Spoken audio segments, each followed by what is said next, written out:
আজকে আমাদের বাড়িতে একটা ইউনিক জিনিস রান্না করব আমরা। এই যে মুরগির ছাল, এটা এখনো ছাড়ানো হয়নি, কিন্তু ছাড়িয়ে এটা আজকে আমাদের রান্না হবে। দীর্ঘ 2 বছর পর আমরা এটা খাবো। তোমরা খেয়েছো? ক বছর খাওনি এটা? কোনোদিনও খাও না?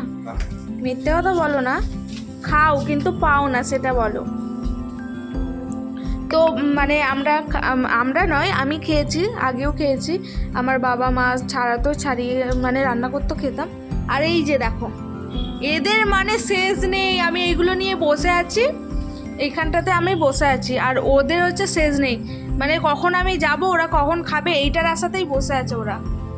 এখানে আমি জল গরম করে এগুলো সব ডুবিয়ে দিয়েছিলাম, এগুলো এখন হয়ে গেছে, তুলে নেবো। আর এই পাগুলোও চালানো হয়ে গেছে, পাগুলোও ডুবিয়ে দিয়েছিলাম, এবার একে একে এইগুলোও ডুবিয়ে দেবো। এগুলো এবার তুলে নেবো, গরম হয়ে গেছে, পালকগুলো উঠে যাবে তাড়াতাড়ি। জলটা একটু ফুটিয়ে নিয়েছিলাম আমি ভালো করে। আমাদের ছাট বাছা হয়ে গেছে, এই দেখো কত সুন্দরভাবে ক্লিনভাবে পরিষ্কার করেছে। আর রান্না হবে এবার, ওইদিকে মশলা কষছে আর এইদিকে রান্না হবে। এতে আমি কি কি মশলা দিলাম সেটা দেখালাম না, যেমন আমরা চিকেন রান্না করি সেরকমভাবেই রান্না করেছি। আর বাড়িতে যা যা মশলা ছিল সেগুলোই দিয়েছি। আর আমি জানি এটা দেখার পর অনেকেই নাক ছিটকাবে, কিন্তু তাদের জন্য এই ভিডিওটা নয়।